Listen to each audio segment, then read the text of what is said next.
வெறும் இலைகள் தழைகள் என்று எண்ணி ஒதுக்காமல் அவற்றில் இருக்கும் நன்மைகள் என்னென்பதை அறிந்து அவற்றை எவ்வாறு உட்கொள்ளலாம் என்பதை பற்றி நம்மிடையே பகிர்ந்து கொள்ள வருகிறார் டாக்டர் கௌதமன் அவர்கள். நம் விடியலை வா நிகழ்ச்சியின் அடுத்த பகுதியாக வரவிருப்பது பல்லாண்டு வாழ்ந்திட. அன்பான கலைஞர் தொலைக்காட்சி நேயர்களுக்கு என்னுடைய இனிமையான காலை வணக்கங்கள். கோடைக்காலம் வந்து விட்டதுனாலே நம்ம எல்லாரும் பயப்படக்கூடிய ஒரு விஷயம் இருக்குது அப்படின்னா அது சிறுநீரக கற்களை பற்றி தான். சிறுநீரக கற்கள் அப்படின்னு வரும்போது ஒவ்வொரு கோடை காலத்திலும் அறுவை சிகிச்சை செய்து கொள்வதும் ஒவ்வொரு கோடை காலத்திலும் சிறுநீரக கற்கள் பற்றி பயந்து அதற்கான மருந்துகளை எடுத்துக்கொள்வதுமே நிறைய பேருக்கு இன்றைக்கு வேலையாக இருக்கிறத நம்ம பார்க்குறோம். ஒரு முறை மருந்து எடுக்கிறோம், குணமாயிடுச்சு அப்படின்னா பரவாயில்ல, மீண்டும் மீண்டும் வருடம் அப்படின்னு இந்த பிரச்சனை வரும்போது அது நம்முடைய உடலையும் உள்ளத்தையும் பெரிய அளவில் சோர்வாக்குறதை நம்ம பார்க்கிறோம். அந்த வகையில் பார்க்கும்போது இன்றைக்கு கல் உருக்கி அப்படிங்கிற தாவரத்தை பற்றி தான் நம்ம பார்க்க போகிறோம். இந்த தாவரத்துடைய பெயரை கேட்டாலே தெரியுது இல்லையா? உடலில் இருக்கக்கூடிய கற்களை உருக்கி தேவையற்ற கால்சியம் சம்பந்தப்பட்ட பொருட்களை வெளியேற்றி உடலை பலப்படுத்துகின்ற மிகப்பெரிய அருமருந்துகளில் இந்த கல் உருக்கி ஒன்றாக இருக்கிறத நம்ம பார்க்குறோம். இந்த கல் உருக்கி அப்படிங்கிறது ஒரு சிறிய செடி வகை தாவரம்.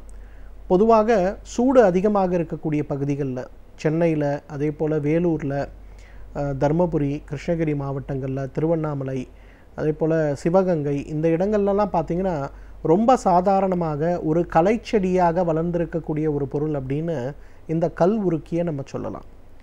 இந்த கல் உருக்கியை பொறுத்தவரையிலும் பார்த்திங்கன்னா சிறுநீரகத்தில் ஏற்படுகின்ற கற்கள், சிறுநீரகத்தில் ஏற்படுகின்ற அந்த சிறுநீர் குழல் சுருக்கம் சம்பந்தப்பட்ட பிரச்சனைகளை நீக்குகின்ற மிகச்சிறந்த அருமருந்துகளில் ஒன்று அப்படின்னு சொல்லலாம்.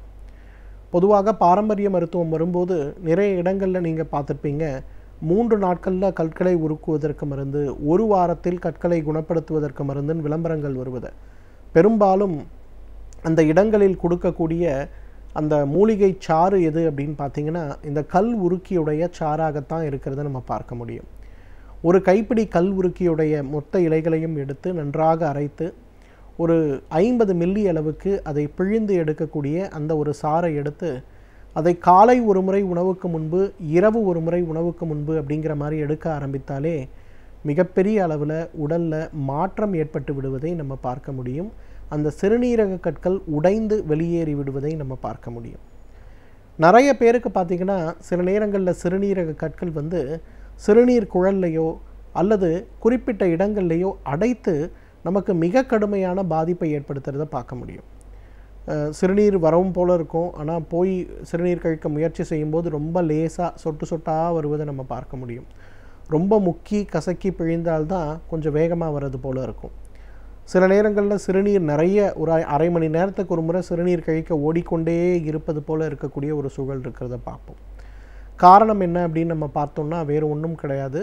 அந்த இடத்துல சிறுநீரக கற்களோ அல்லது சிறுநீர் அழற்சியோ, சில நேரங்களில் ப்ராஸ்டேட் என்லார்ஜ்மெண்ட்டுன்னு சொல்லக்கூடிய ஒரு பிரச்சனையோ இருக்கிறத பார்க்க முடியும். ஆண்கள் குறிப்பாக 55-56 வயது ஆகும்போது அரை மணி நேரத்துக்கு ஒரு முறையாவது சிறுநீர் கழிக்கணும்னு இருக்கும். சிறுநீர் கழிக்கணும் அப்படின்னு நினைக்கும் போதே உடனே சிறுநீர் வந்துவிடக்கூடிய ஒரு சூழல் இருக்கிறதையும், அடக்க முடியாமல் சிறுநீர் ஏற்படுவதையும் நம்ம பார்க்க முடியும். ஸோ இதை குறைக்கக்கூடிய மிகச்சிறந்த ஒரு அருமருந்து இருக்குமேயானால் அது இந்த கல்லுருக்கியைத்தான் நம்ம சொல்லணும். ஸோ கல்லுருக்கியை அரைத்து எடுக்கக்கூடிய விழுது ஒரு கொட்டைப்பாக்களவு அல்லது கல்லுருக்கியை அரைத்து எடுக்கக்கூடிய சாறு ஒரு 100 மில்லி அளவுக்கு எடுத்து காலை ஒரு முறை உணவுக்கு முன்பு அல்லது வெறும் வயிற்றில் அப்படிங்கிற மாதிரி ஒரு மண்டலம் 48 நாட்கள் தொடர்ந்து சாப்பிடுங்க. அதன் பிறகு போய் நீங்கள் ஸ்கேன் செய்து உங்களுடைய வயிற்றில் சிறுநீரக கற்கள் இருக்கான்னு பரிசோதனை செய்து பாருங்கள். சுத்தமாக அது இல்லாமல் குணமாகி இருக்கிறத நம்ம பார்க்க முடியும். உடல் எடை குறைய வேண்டும் அப்படின்னு ஆசைப்படுபவர்கள் இன்றைக்கு ஆண்கள் பெண்களும் எந்த வயதினரும் இருக்கிறத பார்க்குறோம்.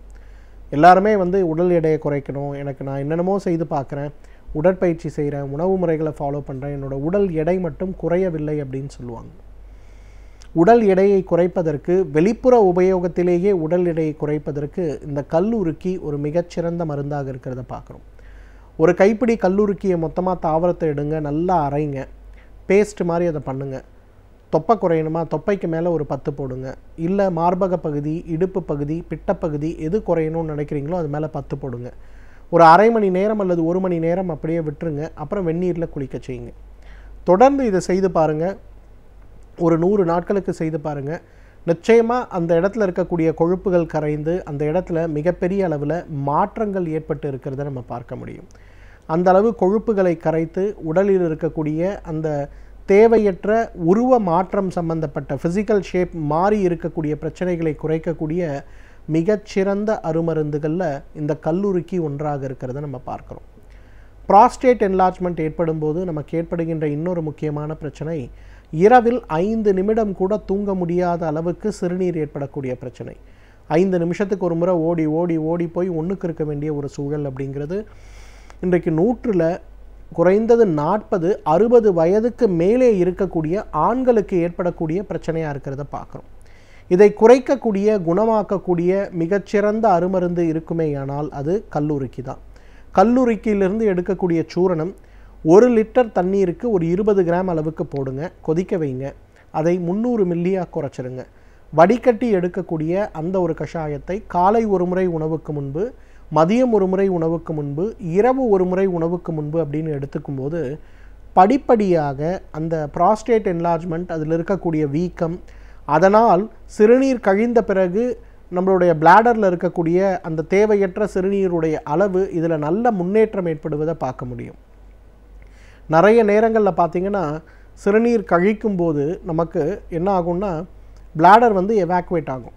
ஆனால் ப்ராஸ்டேட் என்லார்ஜ்மெண்ட்டு இருக்கும்போது என்ன ஆகும்னா சிறுநீர் கழித்த பிறகு கூட பிளாடர் அதுக்குள்ளே நிறைய சிறுநீர் இருக்கிறது தெரியும்.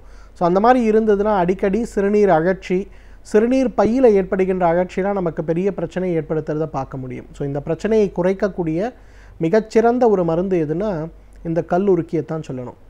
எனவே நேயர்களே, இந்த கல்லுருக்கியை பொறுத்த வரையிலும் சிறுநீரகத்தில் ஏற்படுகின்ற கற்களுக்கும், அடிக்கடி சிறுநீரகத்தில் ஏற்படுகின்ற கற்களுக்கும், சிறுநீர் பாதைகளில் ஏற்படுகின்ற சுருக்கங்களுக்கும், ப்ராஸ்டேட் என்லார்ஜ்மெண்ட் சம்பந்தப்பட்ட பிரச்சனைகளுக்கும் வெளிப்புறமாக உபயோகப்படுத்தினாலே உடல் எடையை குறைப்பதற்கும் இயற்கை கொடுத்திருக்கின்ற மிகச்சிறந்த அருமருந்து. தகுந்த மருத்துவ ஆலோசனையின் பேரில் சரியான முறைப்படி இதை உபயோகப்படுத்தி வந்தாலே நம்மாலும் பல்லாண்டு காலம் ஆரோக்கியமாக வாழ்ந்திட முடியும். சமூகத்தில் நடக்கும் பிரச்சனைகளை கண்டு அவற்றிலிருந்து நம்மை நாம் ஒதுக்கி விடாமல் அவற்றை எவ்வாறு எதிர்கொள்ளலாம் என்பதை பற்றி நம்மிடையே பகிர்ந்து கொள்ள வருகிறார் எழுத்தாளர் மனுஷபுத்திரன் அவர்கள்.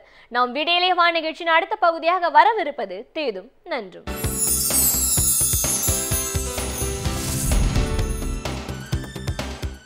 வணக்கம் நண்பர்களே, இன்னும் ஒரு இனிய காலை பொழுதில் தீதும் நன்றும் நிகழ்ச்சியில் உங்களை சந்திப்பதில் மிக்க மகிழ்ச்சி அடைகிறேன்.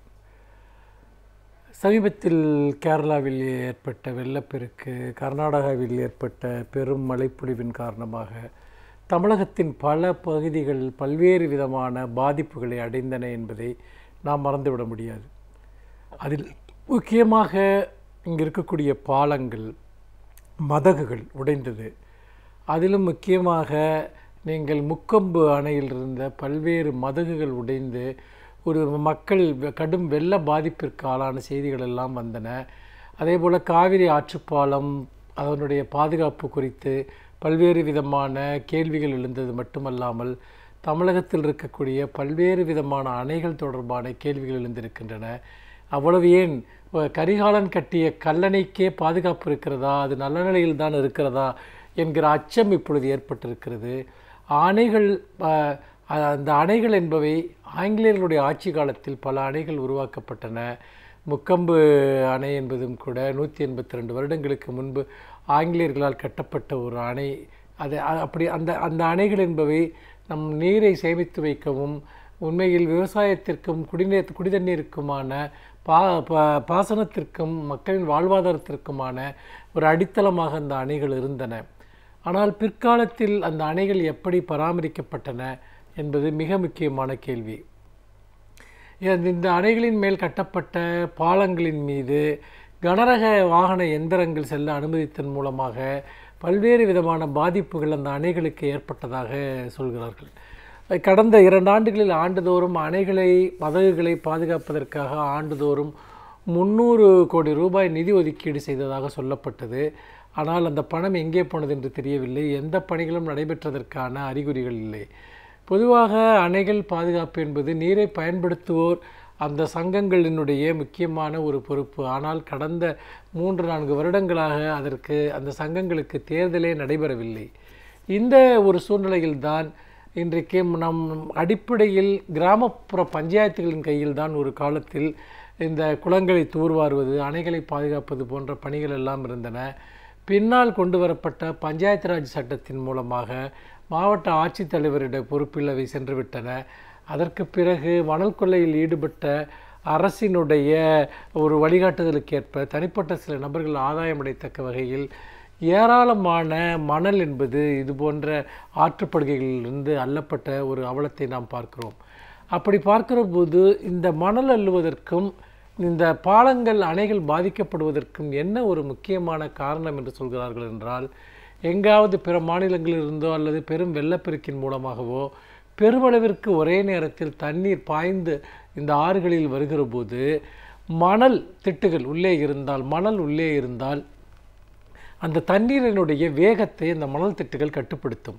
அப்பொழுது மிக வேகமாக வரக்கூடிய தண்ணீர் என்பது இந்த அணைகளை போய் தாக்காது, அணைகளுக்கு பாதிப்பு ஏற்படாது. இயற்கையினுடைய ஒரு வழிமுறைகளை நாம் மீறாமல் இருந்திருந்தால் அணைகள் எந்த விதமான பாதிப்பையும் அடைந்திருக்காது. ஆனால் நீங்கள் அனுமதிக்கப்பட்ட அளவை விட பல மடங்கு மணல் என்பது இங்கு அள்ளப்பட்டதனுடைய விளைவாக அந்த ஆற்றில் வரக்கூடிய பெருமளவு தண்ணீரை தடுக்கக்கூடிய இந்த தன்மை என்பது முற்றிலுமாக அகற்றப்பட்டு விட்டது. அதனால் வரக்கூடிய தண்ணீர் என்பது மிகப்பெரிய அளவிற்கு அந்த அணைகளை போய் தாக்கக்கூடிய, அதனுடைய தடுப்புச் சுவர்களை மதகுகளை போய் தாக்கக்கூடிய ஒரு நிலை ஏற்பட்டிருக்கிறது. ஆற்றில் மணல் இருந்திருந்தால் அதனுடைய வேகம் தடைபடுவது மட்டுமல்ல, தண்ணீர் என்பது பூமியின் ஊடாக சென்று அதன் வழியாக கிணறுகளில் ஊற்று எடுப்பதும் வேளாண் நிலங்கள் என்பவை நீர்ப்பாசன வசதி பெறுவதும் நடக்கும். அதோடு மட்டுமல்லாமல் நிலத்தடி நீரினுடைய அளவு என்பது அதிகரிக்கும். ஆனால் நீங்கள் மணலை எல்லாம் சுரண்டிவிட்டால் நிலத்தடியை நோக்கி இந்த தண்ணீர் எப்படி செல்லும்? அது நேராக வேகமாக ஓடி சென்று கடலில் கலப்பதை தவிர வேறு எந்த விதமான வழிமுறையும் பாதையும் அந்த தண்ணீருக்கு கிடையாது. அந்த வகையில் மணல் கொள்ளையர்கள் இயற்கையினுடைய சமநிலையை பெருமளவு சீர்குலைத்து விட்டது மட்டுமல்ல, இன்றைக்கு ஒரு பெரிய வெள்ளம் ஏற்பட்டால் இங்கே இருக்கக்கூடிய அணைகளும் மதகுகளும் முற்றாக நொறுங்கி போய்விடுமோ என்கிற ஒரு மிகப்பெரிய ஒரு அவல நிலை இங்கே உருவாகி இருக்கிறது. இந்த பராமரிப்பு பணிகளுக்காக செலவிடப்படுகிற பணம் என்பது பெரும்பாலும் அதாவது ஆட்சியில் இருக்கக்கூடிய அரசியல்வாதிகளாலும் அதிகாரிகளாலும் சூறையிடப்பட்டு விடுகிறது. ஒரு கணக்கின்படி பார்த்தீர்கள் என்றால் ஒரு திட்ட மதிப்பீடு, ஒரு மராமத்து பணிக்காக செய்யப்படுகிற ஒரு திட்ட மதிப்பீட்டில் 60% என்பது அரசியல்வாதிகளுக்கும் அதாவது ஆளும் கட்சிக்கும் அதிகாரிகளுக்கும் சென்று விடுகிறது. மீதி இருக்கக்கூடிய 40% பணத்தில் என்ன பராமரிப்பு பணிகளை மேற்கொள்ள முடியும்? ஏற்கனவே இந்த பராமரிப்பு பணிகளுக்காக ஒதுக்கப்படுகிற நிதி என்பதே குறைவான அளவு. அதிலும் 60%ற்கு மேல் லஞ்சமாக போய்விட்டால் எப்படி இந்த பணிகளை நாம் மேற்கொள்ள முடியும் என்கிற கேள்வி எழுகிறது. அப்படி இருக்கிற போது இந்த அரசினுடைய லஞ்ச வெறியின் காரணமாகவும் நிர்வாக சீர்கேடுகளின் காரணமாகவும் மிகப்பெரிய ஊழல் சாம்ராஜ்யத்தை கட்டியெழுப்பியிருப்பதன் காரணமாகவும் தமிழகத்தினுடைய அடிப்படை பொருளாதாரம் தகர்க்கப்பட்டது மட்டுமல்ல, நம்முடைய சுற்றுச்சூழலும் காலங்காலமாக நமக்கு பெரிய அரணாக இருந்த அணைக்கட்டுகளும் கூட நொறுங்கக்கூடிய ஒரு அவலத்தை நாம் காண்கிறோம். நிச்சயமாக இந்த ஆட்சி என்பது தமிழக மக்களுக்கு ஒரு பேரழிவை கொண்டு வரக்கூடிய ஆட்சி என்பதில் மாற்று கருத்து இல்லை. மீண்டும் இன்னும் ஒரு புதிய சிந்தனையோடு உங்களை சந்திக்கிறேன். நன்றி, வணக்கம். பல்வேறு துறைகளில் பல சாதனைகளை படைத்தவர்கள் வல்லுநர்கள். அவர்களுடைய அனுபவங்களை நம்முடன் பகிர்ந்து கொள்ளும் போது அது நமக்கு சிறந்த தூண்டுகோலாக அமைகின்றது. அந்த வகையில் இன்றைய சிறப்பு விருந்தினர் யார் என்பதை பற்றியும் அவர்கள் என்ன செய்திகளை நம்முடன் பகிர்ந்து கொள்ளப் போகிறார்கள் என்பதையும் பார்க்கலாம். நம் விடியலே வா நிகழ்ச்சியின் அடுத்த பகுதியாக வரவிருப்பது சிறப்பு விருந்தினர் பகுதி.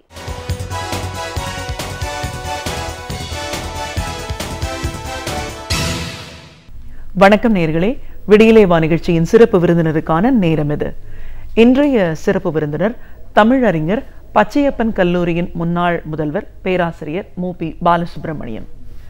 தலைவர் கலைஞர் அவர்களுக்கு புகழ் அஞ்சலி நினைவேந்தல் நிகழ்வுகள் நாள்தோறும் பல இடங்களையும் பல துறை சார்ந்தவர்களும் நிகழ்த்திட்டு இருக்கிற இந்த நேரத்தில் இது யாருக்கும் கிடைக்காத ஒரு பெரிய அரிய வாய்ப்பு அப்படின்னு நம்ம சொல்லலாம். எல்லோரும் வேந்து பார்க்கக்கூடிய இந்த ஒரு சூழலில் ஒரு தமிழ் அறிஞராக தமிழுக்கு தலைவர் கலைஞர் அவர்கள் ஆற்றிய பணிகள் அப்படிங்கிறத தான் இன்னைக்கு நம்ம நினைவு கூற போகிறோம். வணக்கம் சார். வணக்கம். ஒரு தமிழ் அறிஞராக, பச்சையப்பன் கல்லூரியின் முன்னாள் முதல்வராக, தமிழ் பேராசிரியராக முதல்ல எங்கள் நிகழ்ச்சிக்கு உங்களை நாங்கள் வரவேற்கிறோம் சார். நன்றி. ஒரு தமிழ் அறிஞர் சொல்லும்போது கிட்டத்தட்ட 35 ஆண்டுகளுக்கு மேலே தமிழ் துறையில் பணியாற்றிருக்கீங்க. தமிழ் மொழி மீது உங்களுக்கு இருக்கிற ஆர்வம், அக்கறை இப்படின்னு நிறைய விஷயங்கள் உங்களுடைய பணி சார்ந்திருந்தாலும், இன்றைய ஒரு நிகழ்வு அப்படின்னு பார்க்கும்போது தலைவர் கலைஞர் அவர்களுக்கு புகழ் அஞ்சலி நினைவேந்தல் அப்படின்னா இவ்வளோ நாட்கள் கடந்தும் இன்றைக்கும் எல்லா இடங்கள்லையும் பல இடங்களில் நிகழ்ந்த வண்ணம் இருக்கிறத நம்ம பார்க்குறோம். தமிழ்துறை மட்டுமல்ல, பல துறை சார்ந்தவர்களும் தலைவர் கலைஞர் அவர்கள் அந்தந்த துறை சார்ந்து அவர் செய்த பணிகளை நிறைவு கூறும்போது இவர் தலைவர் கலைஞர் அவர்கள் கால் பதிக்காத துறையே இல்லையோ அப்படின்னு வியந்து பார்க்குற ஒரு சூழலில் தான் இன்னைக்கு நம்ம இருக்கிறோம். அந்த வகையில் தமிழ் மொழிக்கும் தமிழை ஆட்சி மொழியாக்கணும், செம்மொழியாக்கணும் எப்படிங்கிற ஒரு எண்ணத்தில் அவருடைய ஆட்சியிலும் சரி இல்லாத காலங்களிலையும் சரி அவர் செய்த தமிழ் தொண்டு பணிகளை தான் இன்னைக்கு நம்ம இந்த நிகழ்வில் நினைவு கூற போகிறோம் சார். ஒரு தமிழ் அறிஞராக உங்களுடைய பார்வையில் நீங்கள் பார்த்த சில விஷயங்கள் அப்படின்னும் போது முதல்ல அவருக்கு இருக்கிற மொழி ஆர்வம் பற்று இதிலிருந்து நம்ம பேச ஆரம்பிக்கலாம்னு நினைக்கிறேன். சரிம்மா. கலைஞர் அவர்கள் தமிழையே மூச்சாக கொண்டிருந்தவர். தமிழ் தான் அவருக்கு எல்லாம். வீழ்வது நாமாக இருப்பினும் வாழ்வது தமிழாக இருக்கட்டும் என்ற லட்சிய வாழ்வு வாழ்ந்தவர் அவர். தமிழ்நாடு சொல்லுகிறோம், அதற்கு கலைஞர்கள் கொடுக்கிற விளக்கம், தமிழ்நாடு என்று சொன்னால் ஏதோ பெயரை சொல்லுவதாக நீங்கள் நினைக்காதீர்கள். தமிழ்நாடு என்றால் தமிழை நாடு, தமிழ் கலாச்சாரத்தை நாடு, தமிழ் பண்பை நாடு, தமிழ் உணர்வை நாடு, தமிழ் உணர்ச்சியை நாடு, தமிழ் இலக்கியத்தை நாடு, தமிழ் உயர்வை நாடு என்பதாகத்தான் நான் நினைக்கிறேன். வெறும் தமிழ்நாடு என்பதிலே இவ்வளவையும் நான் எண்ணி பார்க்கிற காரணத்தினால்தான் இது நமக்கு நாமே சொல்லிக்கொள்ளும் அறிவுரை என்கிறார். தமிழ்நாடு என்ற சொல்லே நமக்கு நாமே சொல்லிக் கொள்ளுகிற ஒரு அறிவுரை என்று நினைக்கிறார். ஒரு காலத்திலே ஒரு மங்காத ஒளியாக இருந்த தமிழ் இன்றைக்கு மங்கிய நிலையில் ஆகிவிடுமோ என்ற ஒரு அச்சத்தோடும் உணர்வோடும் அவருடைய வாழ்க்கையின் ஒவ்வொரு அடியிலேயும் அவர் தமிழை பற்றியே நினைத்து கொண்டிருக்கிறார். தமிழின் வாழ்வை பற்றியே நினைத்து கொண்டிருக்கிறார். தமிழ் என்ற சொல்லை எழுதும் பொழுது கூட தா என்றால் வல்லினம் அவர் கொடுக்கிற விளக்கம் எங்களுக்கெல்லாம் வராது. தா என்றால் வல்லினம், மீ என்றால் மெல்லினம், இழ் என்றால் இடையினம். வல்லினம், மெல்லினம், இடையினம் ஆகிய 3 இனங்களும் சேர்ந்த ஒரு சொல்தான் தமிழ் என்று அவர் சொல்லும் பொழுது நாங்கள் வகுப்பிலே தமிழை பாடமாக எடுக்கலாம். ஆனால் தமிழ் என்ற சொல்லை இப்படி சிந்திக்கலாம் என்ற எண்ணமெல்லாம் எங்களுக்கு வராது. அது கலைஞருக்குத்தான் வரும். அதனால தான் தமிழ் என்ற எழுத்திலேயே வல்லினம், மெல்லினம், இடையினம் இந்த 3ம் சேர்ந்த சேர்க்கைதான் தமிழ் என்று அவர் சொல்லுவார். இந்த அளவுக்கு ஒரு தமிழோடு ஒரு நெருங்கிய பிணைப்பை ஏற்படுத்தி கொண்டிருந்தவர் கலைஞர் அவர்கள். என்றைக்கும் நாம் அதை மறக்க முடியாது. அவ்வளவு ஆர்வத்தோடு தமிழ் வளர்ச்சியிலே தம்மை ஈடுபடுத்தி கொண்ட அவர். தமிழ் இசை என்று சொன்னாலும், தமிழ் சங்கீதம் என்று சொன்னாலும், சங்கீதத்திலே வேண்டுமானால் தமிழ் இல்லாமல் இருக்கலாம், ஆனால் சாகித்தியத்திலே தமிழ் உண்டு என்பார். நமக்கு சங்கீதம் சாகித்யங்கிறதுக்கே வேறுபாடு தெரியாது. சங்கீதம் ஒரு புல்லாங்குழலில் வாசித்தா அதில் தமிழ் இருக்காது, ஒரு யாழ் வாசித்தால் தமிழ் இருக்காது. அப்போது ஆனால் ஒரு சாகித்யம் என்று வரும்பொழுது ஒரு புலவர் பாடுகிறார் என்றால் அங்கே தமிழ் வரும், மொழி வரும். அந்த மொழி உணர்வு நமக்கு தேவை என்று அடிப்படையாகவே அவர் சொன்னவர் கலைஞர் அவர்கள். ஒரு மேடையிலே தமிழ் பாட்டு பாடிவிட்டார் என்பதற்காக அடுத்து அதில் மேடையிலே பாட வந்த ஒருவர், இந்த மேடை தீட்டுப்பட்டு விட்டது, தோஷமாகிவிட்டது, இதை கழுவி எடுத்த பிறகுதான் நான் அந்த மேடையிலே பாடுவேன் என்று சொன்னார். அதை கேள்விப்பட்ட உடனேயே குடியரசு இதழிலே அப்பொழுது ஆசிரியராக இருந்த கலைஞர் அவர்கள் தீட்டாயெடுத்து என்ற தலைப்பிலே ஒரு தலையங்கம் எழுதினார். அந்த தலையங்கம் தந்தை பெரியாரால் மிகவும் பாராட்டப்பட்டது. என்ன அந்த தீட்டாயெடுத்துன்னா, தமிழ் பாடியதனாலேயே மேடை தீட்டாயெடுத்து என்று சொல்லக்கூடிய காலமும் இருந்தது. அப்படிப்பட்ட நிலைமை தமிழுக்கு மீண்டும் வந்துவிடக்கூடாது. அதற்காகத்தான் நாம் தமிழை அந்த உணர்வோடு நாம் பார்த்து கொண்டிருக்கிறோம். மிக கவனமாக தமிழ் எதிர்ப்பையும் தமிழ் துவேஷத்தையும் நாம் முறியடிக்க வேண்டும் என்று ஒவ்வொரு நிலையிலேயும் சொல்லி கொண்டிருந்தவர் கலைஞர் அவர்கள். ஆகவேதான் இந்த பெயரை மாற்றும் பொழுதும் கூட போர்சேரோ ஸ்டேட் அப்படின்னு சொல்லி கொண்டிருந்தார்கள். உடனே அதுக்கு என்ன பேர் வைக்கலாம் அப்படின்ன உடனே கடற்கரை ஓரமாக இருக்கிற நகரங்களுக்கெல்லாம் பாக்கம் என்று தான் அழைப்பார்கள். சிலப்பதிகாரத்தில் கூட மருவூர் பாக்கம் அதெல்லாம் உண்டு. அதனால் போர்சோர் எஸ்டேட் என்றால் நீங்கள் பட்டினப்பாக்கம் என்று அந்த இடத்துக்கு பேர் வையுங்கள் அப்படின்னா. இப்போ கெல்லீஸ் என்று சொன்னால் கிள்ளியூர், பாரிஸ் என்று சொன்னால் பாரிமுனை. அதாவது அதுக்கு இணையாக சொல்ல உடனடியாக அவருக்கு வரக்கூடியது அதுதான். இந்த அவ்வை நடராஜன் அவர்கள் கூட ஏதோ ஒரு குறிப்பு எழுதி அனுப்பி குஜிலிபாளையம் என்ற ஊருக்கு என்ன தமிழில் எழுதலாம் அப்படிங்கிறதுக்கு இவர் எழுதி அனுப்பின உடனே முதல்வராக இருக்கிற கலைஞர் உடனே குஜிலி என்பதால் ஜி என்பதை யா என்று சொல்லுவார்கள், ஆகவே குயிலம்பாளையம் என்று எழுதலாம் என்று தமிழ்படுத்தி சொன்னால் நான் வியந்து போனேன் என்று சொல்லுகிறார் அவை. அப்படி ஒவ்வொரு நிலையிலையும் தமிழ் நினைக்கும் பொழுது அவருக்கு ஒரு ஈடுபாட்டோடு அதை வளர்க்க வேண்டும் என்ற எண்ணத்தோடு தன்னுடைய காலடியை எடுத்து வைத்தவர் கலைஞர். கண்டிப்பா சார். இந்த ஒரு நேரத்துல தமிழ் பணி தொண்டு அப்படின்னு நம்ம சொன்னா, தமிழ் நம்மளோட பாரம்பரியம், நம்மளுடைய கலாச்சாரம், அதெல்லாம் அடையாளம் அப்படின்னு சொல்லும்போது அதற்கு ஒரு அடையாளமா தை திங்கள் முதல் நாள் அதை வந்து தமிழ் புத்தாண்டா நம்ம கொண்டாடணும். அதற்கான ஒரு காரணம் விளக்கத்தோட அதுக்கு ஒரு விடுமுறைன்னு ஒரு அரசாணை அதுவே பிறப்பிக்கப்படக்கூடிய ஒரு சூழல் ஆட்சி தலைவர் கலைஞர் அவர்கள் ஆட்சி காலத்தில் ஏற்பட்டுச்சு இல்லைங்களா? ஆமாம் ஆமாம். அதற்கு முன்பு சித்திரை முதல் நாள் தான் தமிழ் புத்தாண்டு என்று கொண்டாடி கொண்டிருந்தார்கள். ஆனால் சித்திரை மாதம் பீடை மாதம் என்று தான் தமிழர்கள் சொல்லுவார்கள். அந்த சித்திரை மாதத்தில் எந்த செயலையும் தொடங்க மாட்டார்கள். குழந்தை கூட்டு சித்திரை மாதத்தில் பிறக்கக்கூடாது என்பதற்காக எச்சரிக்கையாக இருப்பார்கள். அந்த முதலிரவு நிகழ்ச்சியை நடத்துகிற பொழுதும் கூட சித்திரையிலே குழந்தை பெறாத அளவுக்கு பார்த்து கொள்வார்கள். ஏன் அப்படின்னா சித்திரை மாதம் அவ்வளவு ஒரு ஒரு கேடான மாதம் என்ற எண்ணம் தமிழர்கள் மத்தியிலே இருந்தது உண்மை. அந்த நிலையில் நீங்கள் தமிழ் புத்தாண்டு தொடங்குதுன்னா அந்த பீடை மாதத்திலே தொடங்கும்படியாகவா தமிழர்கள் ஏற்பாடு செய்திருப்பார்கள் என்ற எண்ணம் தமிழறிஞர்கள் மத்தியிலே தோன்றியது.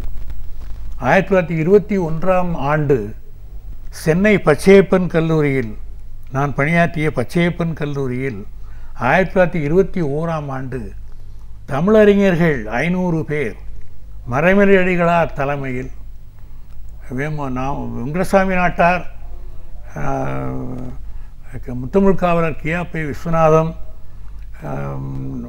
சச்சிதானந்த பிள்ளை, இப்படி ஒரு 500 தமிழறிஞர்கள் ஒன்று கூடி நாம் தமிழருக்கென்று ஒரு தனியாண்டு தொடங்க வேண்டும் என்று சொன்ன உடனே மறைமலையடிகள் சொன்னார், என்னுடைய ஆய்வின்படி திருவள்ளுவர் இயேசுநாதருக்கு 31 ஆண்டுகளுக்கு முன்பு தோன்றியவர் என்று நான் ஆய்வு முடிவு செய்திருக்கிறேன்.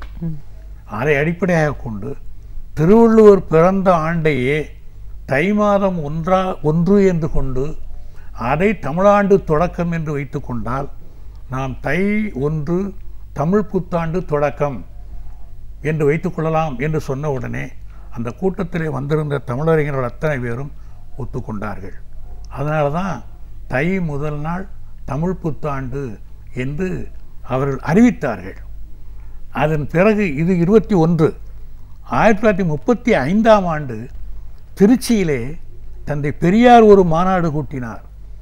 அந்த மாநாடே அந்த தை முதல் நாள் தான் தமிழ் புத்தாண்டு என்பதை உறுதிப்படுத்துவதற்காக பெரியாரே முன்னின்று நடத்திய மாநாடு. அதிலேயும் தமிழறிஞர்களையெல்லாம் அழைத்திருந்தார். அதை மறு உறுதி செய்து தை முதல் நாள் தான் தமிழ் புத்தாண்டு இருக்க வேண்டும், சித்திரை மாதத்தை நாம் புத்தாண்டு என்று கொண்டாடக்கூடாது என்று முடிவெடுக்கப்பட்டது. இந்த கருத்து தமிழ்நாட்டிலே மட்டுமல்லாமல் உலகம் முழுவதும் பரவியது.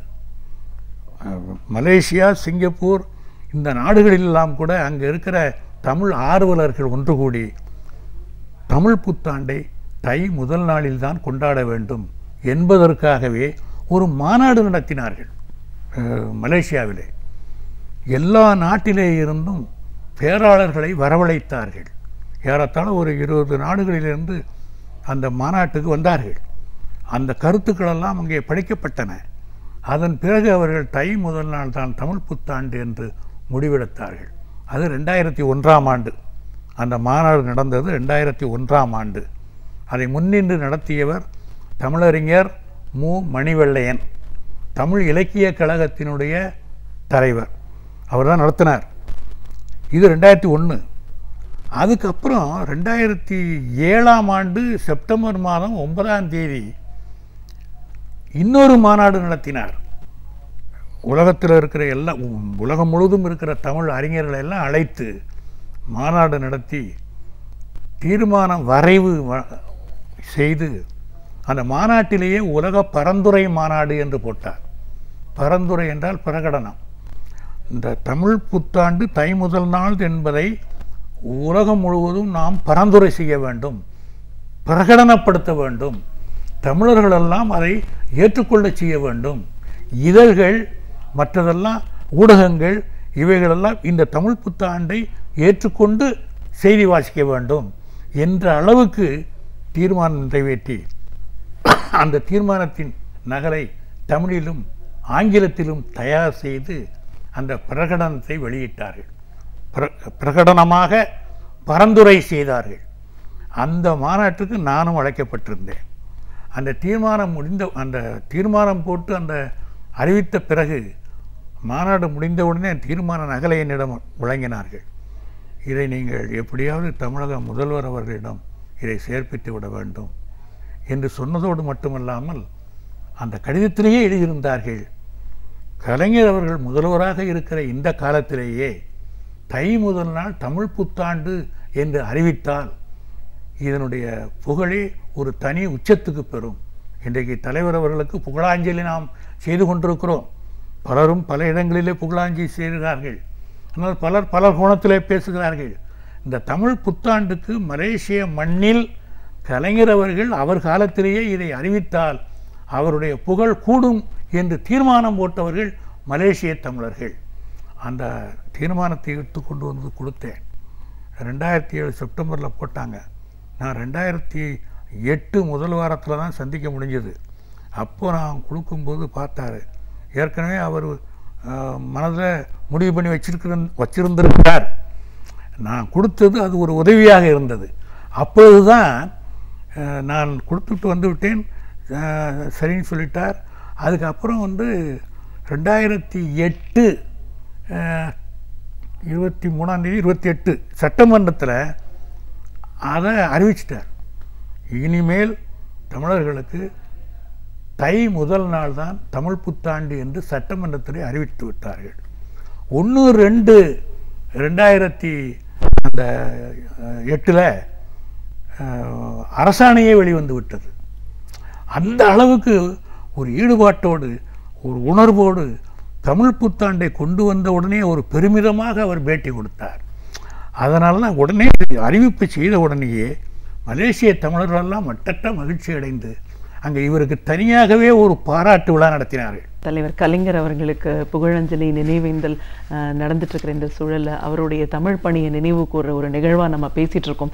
இந்த இடத்துல முத்தமிழ் அறிஞர், அதாவது இயல், இசை, நாடகம், இந்த 3 துறையிலுமே நிபுணத்துவம் படைத்தவர் தலைவர் கலைஞர் அவர்கள் அப்படின்னு சொல்லலாம். திரைத்துறையில அவருடைய பங்களிப்பை இன்னைக்கு இளைஞர்களும் நினைவு கூறத்தக்க விஷயங்கள் அவருடைய காலத்துல பண்ணியிருக்காரு. அது இவ்வளவு ஆண்டுகள் கடந்தும் மக்கள் மத்தியில நினைச்சிருக்காங்கன்னா எப்படிப்பட்ட ஒரு பணியா அது இருந்திருக்கும்? ஆமாம், நாங்களெல்லாம் தொடக்கப்பள்ளி அல்ல, உயர்நிலைப்பள்ளி மாணவனாக நான் இருக்கும் பொழுதே அவருடைய ராஜகுமாரி, மந்திரிகுமாரி, மருதநாட்டு இளவரசிலாம் வந்துடுது. நான் 8வது 9வது படிக்கும்போதே அந்த உரையாடல்களே மாணவர்களை மட்டுமல்ல மக்களையும் ஈர்த்தது.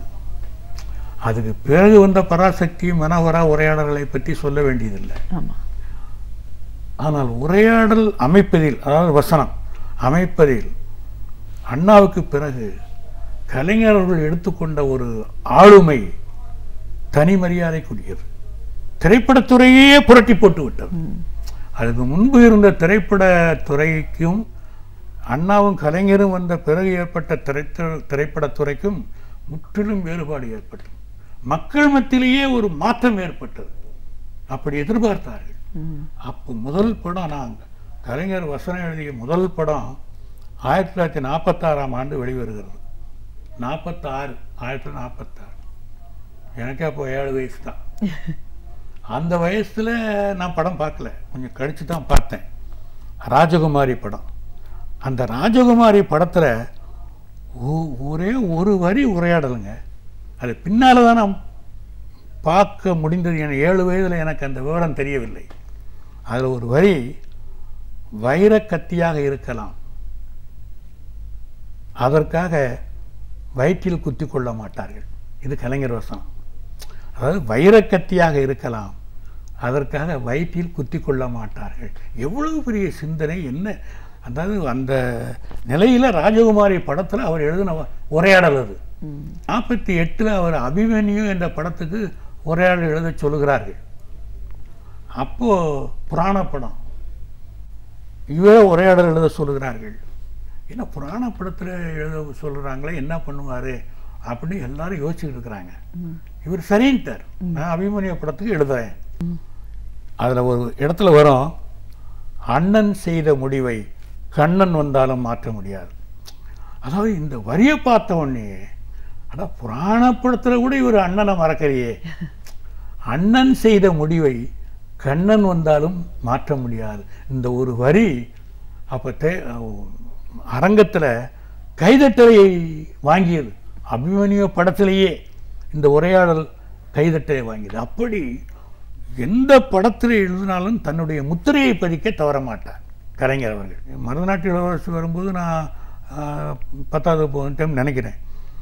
அந்த நிலையில் பாவேந்தர் கவிதைகளில் தலைவருக்கு ரொம்ப ஈடுபாடு. அப்போ அந்த மருதநாட்டு இளவரசியில் ஒரு உரையாடல் எழுதுகிறாரு. பாவேந்தர் வரி அப்படியே வரும். எப்படின்னா, வெங்கொடுமை சாக்காட்டில் விளையாடும் தோள் எங்கள் வெற்றி தோள்கள் என்னும் வீரபாண்டியர் பரம்பரையில் பிறந்த தாங்களா இப்படி பேசுகிறீர்கள் தந்தையே என்று இளவரசி, பட்டத்து இளவரசி மன்னரை பார்த்து கேட்பான்.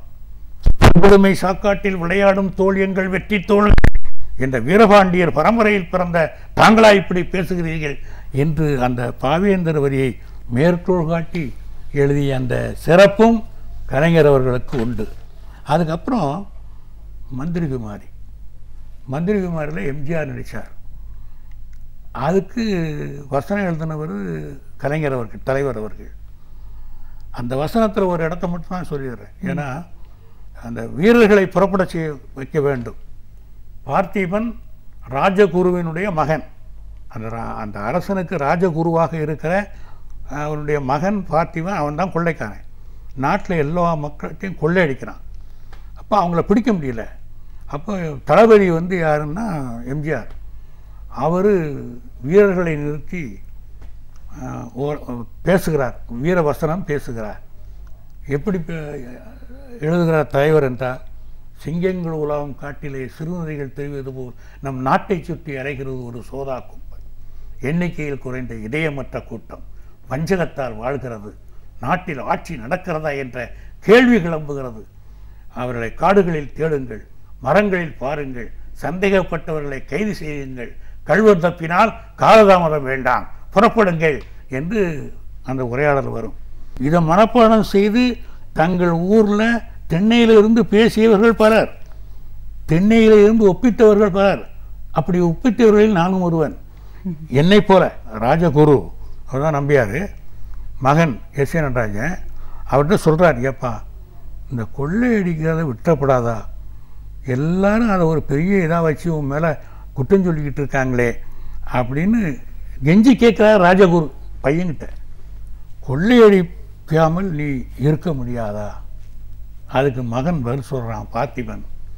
கலைஞர் எழுதுகிறார், புலி ஆட்டை கொல்லாமல் இருந்தால், புலி ஆட்டை கொல்லாமல் இருந்தால், கொக்கு மீனை கொத்தாமல் இருந்தால், பாம்பு தவளையை விழுங்காமல் இருந்தால், நானும் என்னுடைய கொள்ளையடிக்கிற கரையை விட்டுகிறேனப்பா என்று சொல்லுவான்.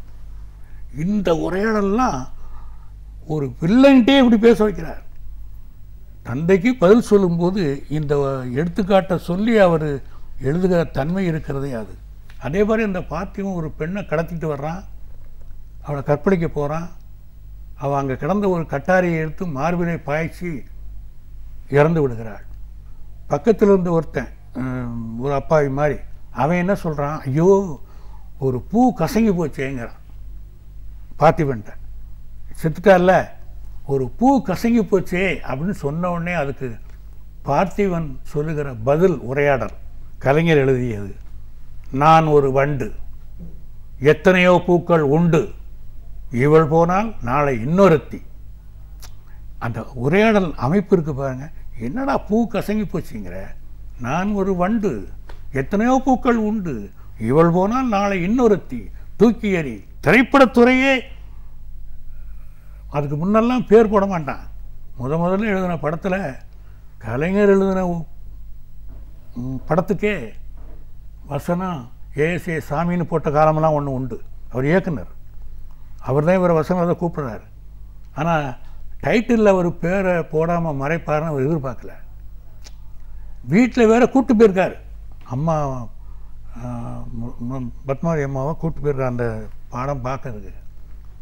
பேர் வரல. அப்புறம் இவருடைய பேர் போடாமல் படங்கள் வந்ததில்லை. அந்த அளவுக்கு தன்னுடைய உரையாடல் திறனால் உயர்ந்தவர், வளர்ந்தவர் கலைஞர். ஒரு தமிழ் அறிஞரா, முன்னாள் கல்லூரி பேராசிரியரா, தலைவர் கலைஞர் அவர்களுக்கு புகழஞ்சலி நினைவேந்தல் நாளொரு வண்ணம் பல இடங்களையும் நடந்துட்டுருக்கிற இந்த ஒரு சூழலில் ஒரு தமிழறிஞரா தமிழுக்கு தலைவர் கலைஞர் அவர்கள் ஆற்றிய பணிகளை ஒரு புகழஞ்சலியாக ஒரு நினைவேந்தலாக நம்ம பேசியிருக்கோம். கிட்டத்தட்ட உங்களுடைய பார்வைகளை பல விஷயங்களை எங்களோட நீங்கள் பகிர்ந்ததுக்கு நன்றி.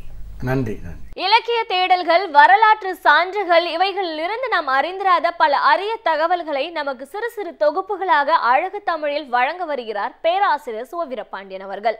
நம் விடியலே வா நிகழ்ச்சியின் அடுத்த பகுதியாக வரவிருப்பது ஒன்றே சொல் நன்றே சொல்.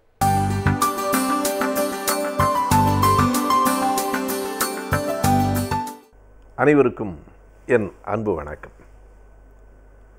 தமிழ்நாட்டை பொறுத்தளவு இடஒதுக்கீடு என்பது மிக முதன்மை வாய்ந்த ஒரு சமூக அரசியல் சிக்கல் என்று சொல்ல வேண்டும். இந்த இடஒதுக்கீட்டை இந்தியாவிற்கு கொண்டு வந்ததற்கு தொடக்க காரணமே தமிழ்நாடு தான்.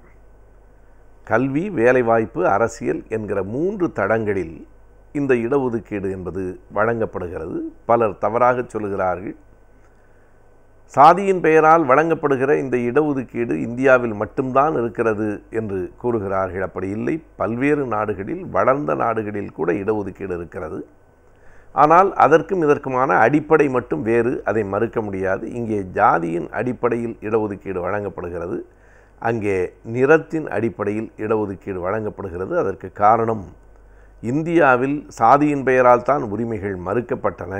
மேலை நாடுகளில் நிற வெறியின் அடிப்படையில் அந்த வாய்ப்புகள் மறுக்கப்பட்டன. எதன் பெயரால் வாய்ப்புகள் மறுக்கப்பட்டனவோ அதன் பெயரால் தான் நாம் உரிமைகளை கேட்க முடியும். எனவே தான் சாதியின் பெயரால் இங்கே இடஒதுக்கீடு வழங்கப்படுகிறது. இப்போது பலரும் ஒரு விதமாக நொந்து போகிறார்கள். இன்னும் எத்தனை ஆண்டுகளுக்குத்தான் சாதியின் பெயரால் இடஒதுக்கீடு கேட்பீர்கள் என்கிறார்கள். ஆனால் அவர்கள் இன்னொரு கேள்வியை கேட்பதே இல்லை, இன்னும் எத்தனை ஆண்டுகளுக்குத்தான் இந்த மண்ணில் சாதி இருக்கும் என்று அவர்கள் சலித்து கொள்வதில்லை. இடஒதுக்கீடு எத்தனை ஆண்டுகளுக்கு இருக்கும் என்கிறார்கள். சாதி இருக்கிற வரையில் இடஒதுக்கீடு இருக்கும். அதுதான் உண்மையான விடை. மேலை நாடுகளில் எங்கே இருக்கிறது? அமெரிக்காவிலேயே இருக்கிறது. அதற்கு பெயர் அஃபர்மேட்டிவ் ஆக்ட் என்று பெயர். இங்கிலாந்திலே இருக்கிறது, அதற்கு பெயர் ஈக்குவாலிட்டி ஆக்ட் என்று பெயர். சமப்படுத்துகிற சட்டம், அதுதான் அதனுடைய நோக்கம். எனவே இங்கே இந்த இடஒதுக்கீடு முதலாக 1909 ஆண்டுதான் அக்டோபர் 1ஆம் தேதி முதலாக அன்றைக்கு இருந்த ஆங்கிலேய அரசு இந்த இடஒதுக்கீட்டை அரசியல் தளத்தில் அறிவித்தது. மிண்டோ மார்லி சீர்திருத்தத்திற்கு பிறகு அதுதான் முதலில்.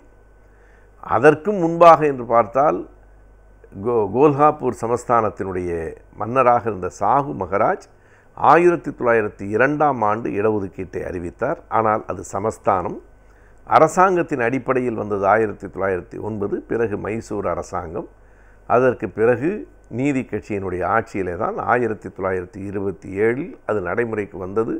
அதற்கு கம்யூனல் ஜீவோ என்று பெயர். இன்று வரை அந்த இடஒதுக்கீடு தொடர்கிறது. இந்தியாவில் 1943 வரை தமிழ்நாட்டை தவிர வேறு எங்கும் இடஒதுக்கீடு இல்லை. 43ஆம் ஆண்டு வந்த அந்த இடஒதுக்கீடு கூட அண்ணல் அம்பேத்கர் அவர்களின் முயற்சியால் தாழ்த்தப்பட்டவர்களுக்கான இடஒதுக்கீடாக அது அமைந்தது. அது இந்தியா முழுமைக்குமானது. பிற்படுத்தப்பட்டவர்களுக்கான இடஒதுக்கீடு சென்னை தலைமாகாணம், Madras presidency and Mysore presidency என்கிற அந்த 2 தலைமாகாணங்களை தவிர வேறு எங்கும் இல்லை. 1978க்கு பிறகுதான் வட இந்தியாவில் பீகாரில் முதலாக அந்த இடஒதுக்கீடு பிற்படுத்தப்பட்டவர்களுக்கு வழங்கப்பட்டது. இந்த வரலாற்று செய்திகளெல்லாம் இப்போது ஏன் தேவைப்படுகின்றன என்றால், தமிழ்நாட்டில் இப்போது இருக்கிற 69 விழுக்காடு இடஒதுக்கீட்டை ரத்து செய்ய வேண்டும் என்று உச்சநீதிமன்றத்திலே வழக்கு தொடரப்பட்டு அந்த வழக்கு கிட்டத்தட்ட ஒரு முடிகிற எல்லைக்கு இப்போது வந்திருக்கிறது. வருகிற நவம்பர் மாதம் தீர்ப்பு வந்துவிடக்கூடும் என்கிற நிலை இருக்கிறது. நீதிபதிகள் ஏன் நீங்கள் இதற்கு முன்பே தடை வாங்கவில்லை என்று கேட்பதன் மூலமாக இது தடை செய்யப்பட வேண்டும் என்கிற எண்ணத்தில் இருக்கிறார்களோ என்கிற அச்சம் நாடு முழுவதும் இன்றைக்கு பரவி இருக்கிறது. எனவே 69% இடஒதுக்கீடு என்பது எல்லா விதத்திலும் நியாயம், அல்லது அது இன்னமும் கொஞ்சம் பற்றாக்குறையானது தான். இப்படி சொல்லுகிற போதே நீதிமன்றத்தில் நடந்த ஒரு விவாதத்தையும் நாம் குறிப்பிட வேண்டும். ஒரு நீதிபதி கோபமாக கேட்கிறார், 69 விழுக்காடும் குறைவென்று சொன்னால் 100% விழுக்காடு, நீங்கள் 100 விழுக்காடும் இடஒதுக்கீடு கேட்பீர்களா என்று கேட்கிறார். அப்போது வழக்கறிஞராக இருந்த ராம்ஜெத் மலானி தான் மிக தெளிவாகவும் துணிவாகவும் ஒய் நாட் என்று திரும்ப கேட்கிறார். ஏன் கேட்கக்கூடாது? ஒரு பகுதியில் 100 விழுக்காடும் மலைவாழ் மக்கள் இருப்பார்களே, ஆனால் அவர்களுக்கான இடஒதுக்கீடாகத்தானே அது இருக்க முடியும். அது மட்டுமல்லாமல் ஒரு கட்டத்தில் மைசூரில் தேவராஜஸ் அவர்கள் கம்பார்ட்மெண்ட் சிஸ்டம் என்கிற பெயரில் 100 விழுக்காட்டினருக்கும் இடஒதுக்கீட்டை கொண்டு வந்தார். அந்த கம்பார்ட்மெண்ட் சிஸ்டம் என்பது ஏறத்தாழ சமூக நிலையில், படிப்பில் ஒரே தரத்தில் இருக்கிற சாதிகளை ஒன்றாக சேர்த்து ஒவ்வொன்றையும் ஒவ்வொரு தொகுப்பாக்கி, தொகுப்பு ஆ அதாவது கம்பார்ட்மெண்ட் ABCDE என்று பிரித்து, இந்த வாழ்நிலையில் இருக்கிறவர்கள் இவர்களுக்கு எல்லோரும் சேர்த்து 20%, அவர்களுக்கு 10, அவர்களுக்கு 15 என்று 100 விழுக்காட்டையும் பிரித்து கொடுத்தார். ஒரு விதத்தில் அதுதான் சரியானது. யார் யார் எவ்வளவு விகிதம் இருக்கிறார்களோ அந்த விகிதாச்சார அடிப்படையில் அவரவருக்கு கல்வி, அவரவருக்கு வேலை என்று பிரித்து கொடுப்பது தான் சரியானது. எனவே தான் ராம்ஜெத் மலானி ஒய் நாட் என்று நீதிபதியை பார்த்து கேட்டார், ஏன் பிரிக்கக்கூடாது? யார் யார் எவ்வளவு சதவீதம் இருக்கிறார்களோ அந்த அளவுக்கு அவரவருக்கு கல்வியும் வேலைவாய்ப்பும் என்று பிரித்து கொடுப்பது தானே சமூக நீதி என்று கேட்டார். வருகிற நவம்பர் மாதம் வரப்போகிற தீர்ப்பு என்னவாக இருக்கும் என்று தெரியவில்லை. ஆனால் இந்த 69% இடஒதுக்கீடு என்பது போராடி பெற்ற உரிமை. அதை நாம் இழந்துவிடக்கூடாது என்கிற அச்சம் இன்றைக்கு எழுந்திருக்கிறது. மறுபடியும் தமிழகம்தான் இந்தியாவுக்கு வழிகாட்டுகிற மாநிலமாக வளர்ந்திருக்கிறது. இந்த 69 விழுக்காடு என்பது எல்லா விதத்திலும் நியாயமானது. இதையும் நாம் இழந்துவிட்டால் பிற்படுத்தப்பட்ட மக்களுக்கான எதிர்காலம் என்பதே இல்லாமல் போய்விடும். இரண்டாவது, வளர்ந்த பிரிவினருக்கான அந்த உரிமைகள் மறுக்கப்படுவது என்பதை கிரீமி லேயர் என்கிற பெயரில், அதாவது 1992ஆம் ஆண்டு இந்திரா சஹானி வழக்கு என்று அதற்கு பெயர். அந்த இந்திரா சஹானி வழக்கு என்பது மண்டல் பரிந்துரைகளுக்கு எதிராக தொடுக்கப்பட்ட வழக்கு. அந்த வழக்கில் 1992 நவம்பர் 16ஆம் தேதி தீர்ப்பளித்த நீதிபதிகள் இப்படி கிரீமி லேயர் என்கிற ஒரு தொடரை பயன்படுத்துகிறார்கள்.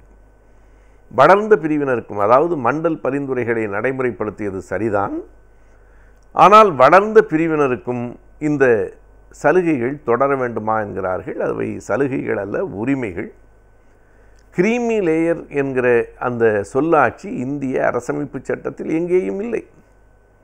ஆனாலும் நம்முடைய நீதிமன்றத்தில் சட்டத்தில் ஒரு சிக்கல் இருக்கிறது. அது அரசமைப்பு சட்டத்தில் இல்லவே இல்லை என்றாலும் ஒரு அரசமைப்பு சட்ட நீதிமன்ற அமர்வு, த கான்ஸ்டிடியூஷனல் பெஞ்ச் என்று சொல்கிறோமே, அந்த அமர்வில் இருக்கிற நீதிபதிகள் ஒன்றை புதிதாக அறிவித்தால் அதற்கு ஜட்ஜ்மெண்ட் மேடு லா என்று பெயர். நீதிபதிகள் உருவாக்கிய சட்டம். அப்படி நீதிபதிகள் உருவாக்கிய சட்டமாகத்தான் இந்த கிரீமி லேயர் என்று இன்றைக்கு ஒன்று வந்து கொண்டிருக்கிறது. மறைந்த தலைவர் கலைஞர் அவர்கள் அப்படி 92 அந்த கிரீமி லேயர் என்று ஒன்று வருகிற போது அது பற்றி உங்கள் கருத்து என்ன என்று ஊடகவியலாளர்கள் கேட்ட நேரத்தில் மிக சுருக்கமாக ஒரே வரியில் அவர் விடை சொன்னார். கிரீமி லேயரை விளக்குவதற்கு படித்தவர்கள் பலரும் கூட, வழக்கறிஞர்கள், சமூக ஆர்வலர்கள் எல்லோரும் சிரமப்பட்டு கொண்டிருந்த வேளையில் மிக எளிமையாக தலைவர் கலைஞர் சொன்னார், அது கிரீமி லேயர் இல்லை, கிருமி லேயர் என்றார். அது ஒரு விதமான கிருமி பரவி கொண்டிருக்கிறது. இப்போதுதான் அந்த சமூகத்தில் பிறந்தவன் படித்து கொஞ்சம் மேலே வருகிறான். மேலே வருகிறவனையும் துடைத்து வடித்து எடுத்து விட்டால் அடுத்து கீழே இருக்கிறவன் மறுபடியும் மேல் வருவதற்கு நீண்ட நாட்கள் ஆகும். இது இன்னொரு விதமான சமூக அநீதி. அல்லது இடஒதுக்கீடு என்பதை சாதியின் பெயரால் இல்லாமல் பொருளாதாரத்தின் பெயரால் கொண்டு வருவதற்கான முயற்சி. இப்போது ஒரு ஐயம் வருகிறது, பொருளாதாரத்தில் பின்தங்கி இருக்கிறவர்களுக்கு இடஒதுக்கீடு கொடுப்பது சரிதானே என்று பலரும் கேட்கிறார்கள். இடஒதுக்கீடு என்பது வறுமை ஒழிப்பு திட்டம் இல்லை. பொருளாதாரத்திலே பின்தங்கி இருக்கிறவர்களுக்கு அரசு பொருளாதார அடிப்படையிலே உதவி செய்ய வேண்டும். இன்றைக்கும் நாம் பார்க்கலாம், கல்வி நிலையங்களில் மாணவர்களுக்கு ஸ்டூடெண்ட்ஸ் எய்ட் ஃபண்ட் என்று ஒன்று இருக்கிறது. அது யாருக்கு வழங்கப்படுகிறது? யார் பொருளாதாரத்தில் பின்தங்கி இருக்கிறார்களோ அந்த மாணவர்களுக்கு நிதி உதவி வழங்கப்படுகிறது. அது சரி. ஆனால் பள்ளிக்கூடத்திலே இடமில்லை என்று ஏறத்தாழ 50-60 ஆண்டுகளுக்கு முன்னால் சொன்னதற்கு என்ன காரணம்? நீ ஏழையாக இருக்கிறாய், எனவே உனக்கு பள்ளிக்கூடத்திலே இடமில்லை என்று யாரும் சொல்லவில்லை. நீ இந்த சாதியில் பிறந்தவன், எனவே உனக்கு இடமில்லை என்று தான் சொன்னார்கள். அப்படி சாதியின் பெயரால் மறுக்கப்பட்ட உரிமையை சாதியின் பெயரால் தான் கோர வேண்டுமே தவிர பொருளாதார அளவுகோலை இந்த இடத்திற்கு கொண்டு வருவது எந்த இடத்திலும் பொருந்தாது. இரண்டாவது, பொருளாதாரம் என்பது நிலையற்றது, கொஞ்சம் நம்பகத்தன்மையும் அற்றது. இந்த ஆண்டு ஏழையாக இருக்கிறவன் அடுத்த ஆண்டு பணக்காரனாக ஆகிவிட வாய்ப்பு இருக்கிறது. இன்றைக்கு தொழிலதிபராக இருக்கிறவன் தொழிலில் நட்டம் வந்து நாளைக்கு ஏழையாக ஆகிவிடவும் வாய்ப்பு இருக்கிறது. எனவே அது நிலையற்றது. சாதி இங்கே இந்த சமூகத்தில் நிலையாக ஆக்கப்பட்டிருக்கிறது. பொருளாதாரம் நிலையற்றது. இரண்டாவதாக ஓரளவுக்கு அது நம்பகத்தன்மையிலும் கொஞ்சம் குறைவானது தான். வருமானத்தை மாற்றி காட்டுகிறவர்களை நாம் அறிவோம். ஆகையினால் இது பொருளாதார அடிப்படையிலே பார்க்கப்படக்கூடாது என்று இன்றைக்கு தமிழகத்தில் பல்வேறு கட்சிகளும் அமைப்புகளும் சேர்ந்து இந்த 69 விழுக்காடு இடத்தை எப்படியும் காப்பாற்றியாக வேண்டும் என்கிற போராட்டத்தில் இறங்கி அதனை ஒரு இயக்கமாகவே ஆக்க வேண்டும் என்று முடிவு செய்திருக்கிறார்கள். இது கட்சிகள் அமைப்புகளின் பிரச்சனை அல்ல, அடுத்த தலைமுறையின் பிரச்சனை, இளைஞர்களின் பிரச்சனை, இந்த தமிழ் சமூகத்தின் பிரச்சனை, இந்திய சமூகத்தின் பிரச்சனை. எனவே இதை நாம் கவனமாக கையில் எடுத்து பெற்ற உரிமையை பேணி காத்திட வேண்டும். வணிகத்தில் எவ்வாறு முதலீடு செய்து அதிகமாக லாபம் ஈட்டலாம் என்பதை பற்றியும் அவற்றை எவ்வாறு சேமிக்கலாம் என்பதை பற்றியும் பார்க்கலாம். ஆலோசனை நேரத்தில் அடுத்து வருவது வணிகம்.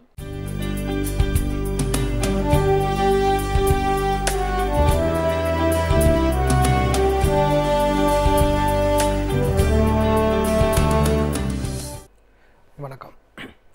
இந்த நிகழ்ச்சியில் ஒரு வாரமும் தொழில் சம்மந்தப்பட்ட ஆலோசனைகளையும், தொழிலுக்கு தேவையான மார்க்கெட்டிங் அட்வைஸோ, இல்லை தொழிலுக்கு தேவையான மேலும் வரக்கூடிய புதுசாக வரக்கூடிய இன்வெஸ்ட்மெண்ட்ஸுங்களோ, இல்லை தொழிலில் நடக்கக்கூடிய சில பிரச்சனைகள், இதெல்லாம் நம்ம எப்படி அணுகணும், என்ன மாதிரிலாம் இதை ப்ராப்ளத்தை சால்வ் பண்ண முடியும், இந்த மாதிரி ப்ராப்ளம் வந்ததுன்னா எப்படி சால்வ் பண்ணலாம் அப்படிங்கிறத ஒரு வாரமும் நம்ம பார்த்துக்கிட்டு இருந்தோம். அதில் ஸ்டார்ட் அப் கேபிட்டல்னு சொல்கிறதுலேருந்து ஆரம்பித்து digital India, make in India, இன்றைக்கி டேட்டில் இருக்கக்கூடிய அனைத்து வகையான ஃபைனான்ஷியல் என்னென்னலாம் அவைலபிளாக இருக்கோ, என்ன மாதிரியான நமக்கு ஒரு ஆப்பர்ச்சுனிட்டி இருக்கோ எல்லாமே நான் எக்ஸ்பிளைன் பண்ணிட்டு வந்திருக்கேன்.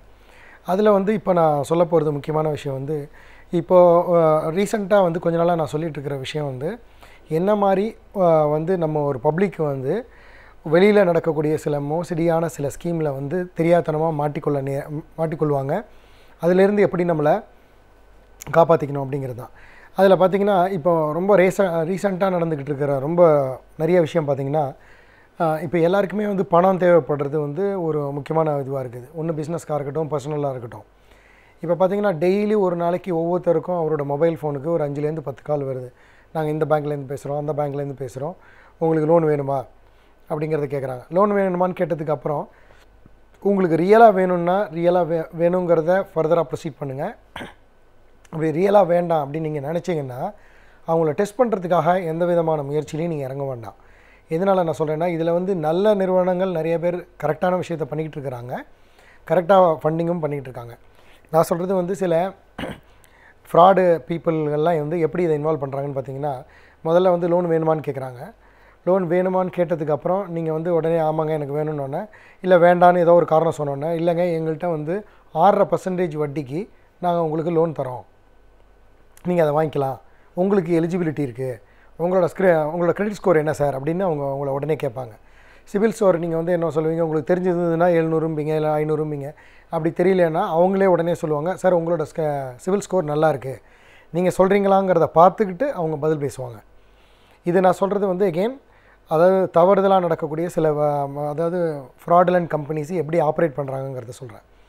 ஸோ அவங்க வந்து முதல்ல கேட்டோன்னா சிவில் ஸ்கோர் நீங்கள் சொல்லி முடிச்சதுக்கப்புறம் அடுத்தது வந்து உங்களுக்கு உடனடியாக உங்களுக்கு எலிஜிபிலிட்டி இருக்குது சார், 10 லட்ச ரூபா உங்களுக்கு லோன் வரக்கூடிய எலிஜிபிலிட்டி இருக்குது, இந்த 10 லட்ச ரூபா லோனுக்கு நீங்கள் உடனடியாக பண்ண வேண்டிய சில டாக்குமெண்ட்ஸ் கொடுக்கணும் அப்படின்னு சொல்லுவாங்க. டாக்குமெண்ட் கொடுக்கணும் அப்படின்னோடனே என்னன்னு கேட்டாங்கன்னா, நீங்கள் உடனே வந்து உங்கள்கிட்ட கேட்க வேண்டிய விஷயம் கேட்குறது வந்து என்னென்னா, ஆதார் கார்டு காப்பியும் பேன் கார்டு காப்பியும் உடனடியாக எனக்கு ஸ்கேன் பண்ணி எனக்கு இந்த இமெயில் ஐடிக்கு அனுப்பிச்சிருங்க அப்படின்னு சொல்லுவாங்க. நீங்கள் முதல்ல இமெயில் ஐடி யாருக்காக அனுப்பும்போது முதல்ல பார்க்க வேண்டியது இது கம்பெனியில் இருக்கக்கூடிய இமெயில் ஐடியா, இல்லை ஏதோ ஒரு ஜிமெயிலோ ஏதோ ஒன்றுத்துக்கு சொல்கிறாங்களாங்கிறத பார்த்துக்கோங்க. இது ஒவ்வொன்றுத்தையும் நான் பல தரப்பட்ட விஷயங்களை ஆராய்ச்சி தான் நீங்கள் பண்ணணும்.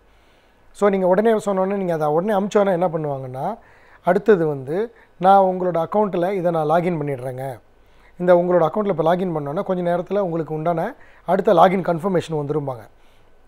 இந்த இடத்துல நீங்கள் பார்க்க வேண்டிய விஷயம் என்னென்னா, ஒருத்தர் வந்து உங்களுக்கு லோன் கொடுக்குறாரு அப்படின்னா 6.5% அவருக்கு லோன் கொடுக்க வேண்டிய அவசியம் என்ன?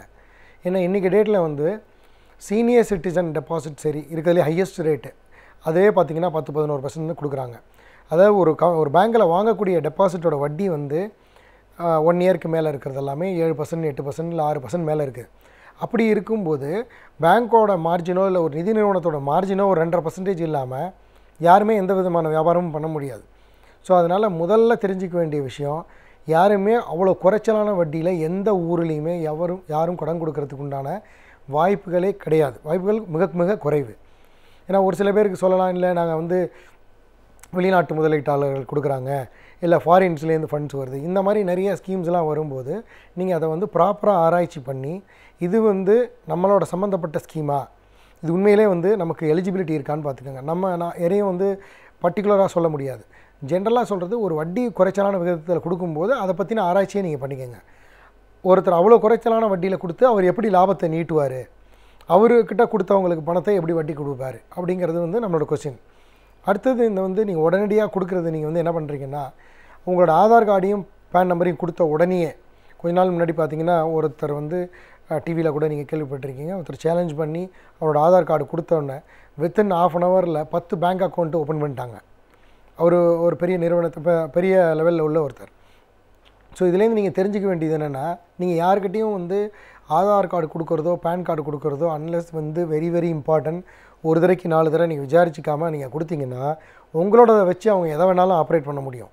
ஸோ உடனே என்ன பண்ணுறாங்கன்னா, இதுக்கு அடுத்தது இது முடித்த உடனே ஆதார் கார்டையும் பேன் கார்டையும் கொடுத்தோன்னா உங்களுக்கு லாகின் பண்ணிட்டோன்னு சொல்கிறாங்க. உங்களோட அக்கௌண்ட் அப்ளிகேஷனே உங்கள்கிட்ட கையெழுத்து வாங்காமல் எப்படி அவங்க லாகின் பண்ண முடியும்?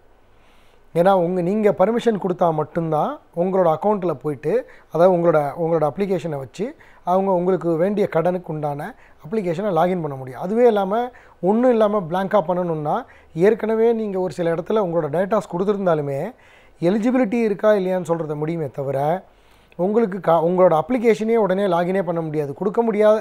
கொடுக்காத ஒரு அப்ளிகேஷனை யாருமே லாகின் பண்ண முடியாது. ஸோ அப்போயாவது நீங்கள் வந்து உடனடியாக முழிச்சுக்கணும்.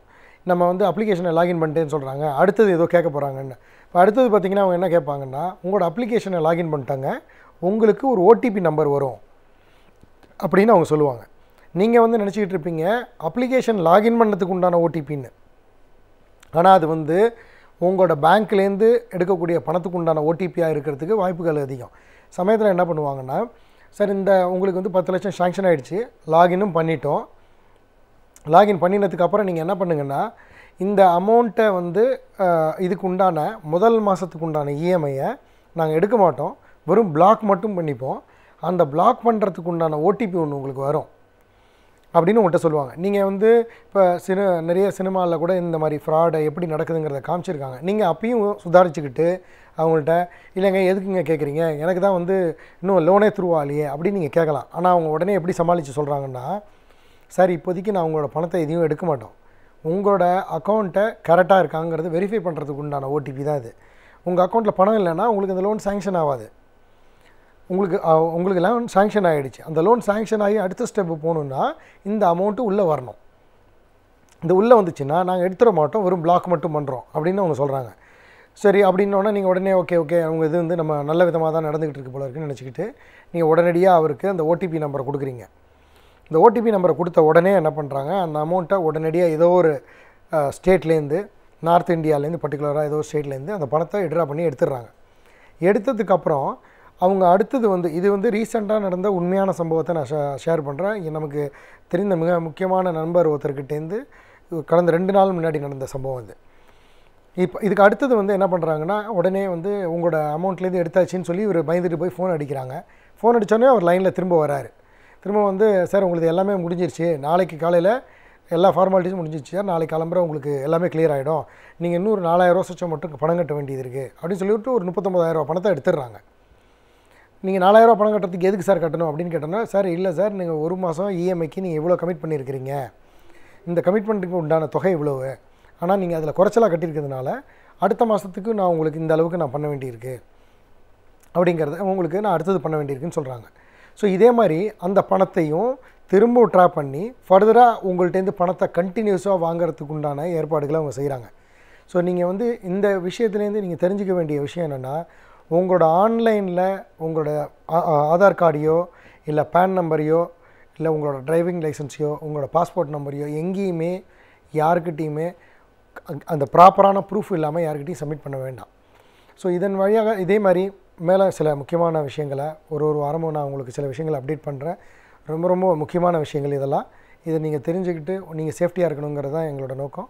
நன்றி, வணக்கம். நாம் கற்ற விஷயங்களை காட்டிலும் நாம் கற்றிடாத தகவல்கள் நம்மை சுற்றி ஏராளமாகவே இருக்கின்றன. எனவே இந்த தகவல்களை நாம் அறிந்திருத்தல் மிகவும் அவசியமாகின்றது. நம் விடியலே வா நிகழ்ச்சியின் நிறைவு பகுதியாக வரவிருப்பது கற்றலும் கற்பித்தலும்.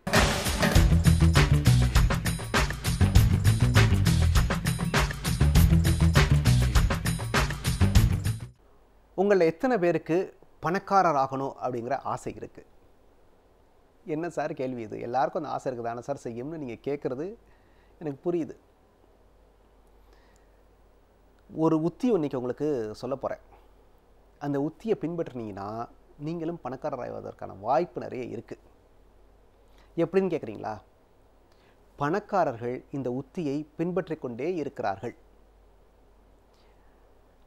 இந்த உத்தியை பின்பற்றுவதால் அவர்கள் பணக்காரராகி இருக்கிறார்கள் என்றால் நீங்களும் இந்த உத்தியை பின்பற்றினா பணக்காரராகலாம் தானே, இல்லையா? ஒன்று நமக்கு சுயமாக தெரிஞ்சிருக்கணும், இல்லை அடுத்தவர் சொல்லி கேட்கணும். இப்போ அடுத்தவர் சொல்லி கேட்குறதுக்காக நான் இங்கே உட்காந்துருக்கேன். அது என்ன உத்தி? பணக்காரர்களுடைய ஒரு முக்கியமான குணம் பார்த்தீங்கன்னா, நீங்கள் யாரை வேணாலும் மனசில் நினச்சிக்கங்க, உங்களுடைய ரோல் மாடல் யார்? யாரோ ஒருத்தர் இருப்பார்ல, அவர் மனசில் நினச்சிட்டு நான் சொல்லக்கூடிய குணம் அவருக்கு இருக்கான்னு பாருங்கள்.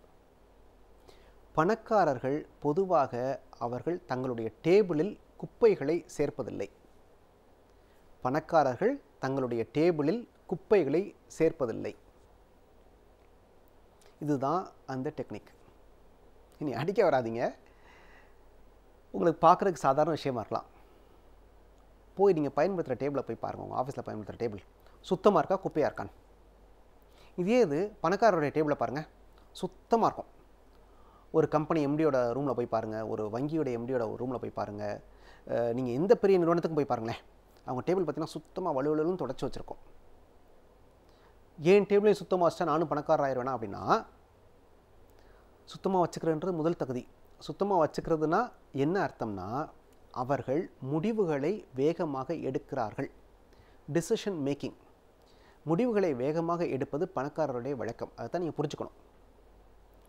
குப்பையை சேர்க்கறது இல்லை அப்படின்னா, கோப்புகள் வர வர வர வர பேரை போட்டு எழுதி என்ன வேலை செய்யணும் எழுதி அடுத்த ஆள்கிட்ட கொடுத்து அதை ஃபாலோ பண்ணும். நானே பார்ப்பேன் எல்லாத்தையும் அடுக்கி வச்சுட்டே இருந்தீங்கன்னா உயரம் தான் ஜாஸ்தியாகும்.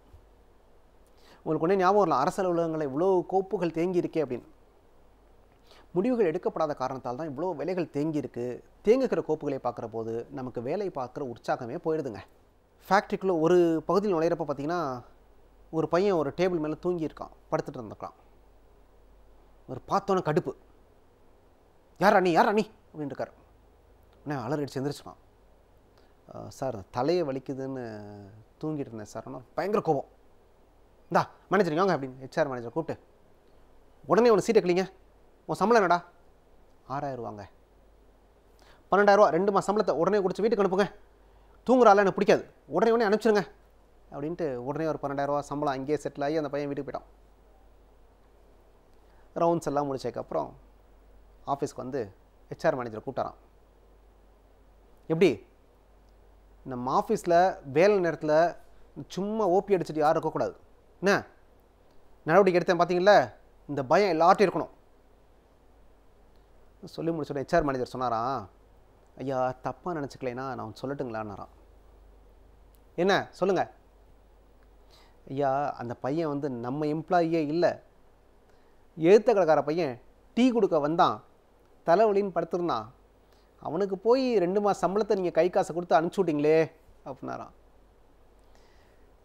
சலிக்கவே இல்லை MD. ஓ அப்படியா, தப்பாக முடிவு எடுத்துட்டேனோ, சரி பரவாயில்ல, இனிமேல் எல்லோரும் யூனிஃபார்ம் கொடு, யார் நம்ம எம்ப்ளாயின்னு தெரியணும் அப்படின்ட்டு போயிட்டாராம். ஆக நீங்கள் தப்பாக முடிவெடுத்தால் கூட பரவாயில்ல, முடிவுகள் எடுக்க பழகுங்க. அடுத்த விட தப்பு வராமல் இருக்கிறதுக்கான சிஸ்டம்ஸை க்ரியேட் பண்ணுங்கள். வாழ்க்கையில் தப்பாயிடுமோ முடிவே எடுக்காமல் இருக்கக்கூடாது. சிலர் பார்த்திங்கன்னா தப்போ சரியோ முடிவெடுக்கவே மாட்டேன் அப்படின்னு ஒரு ஆட்கள்லாம் இருக்காங்க.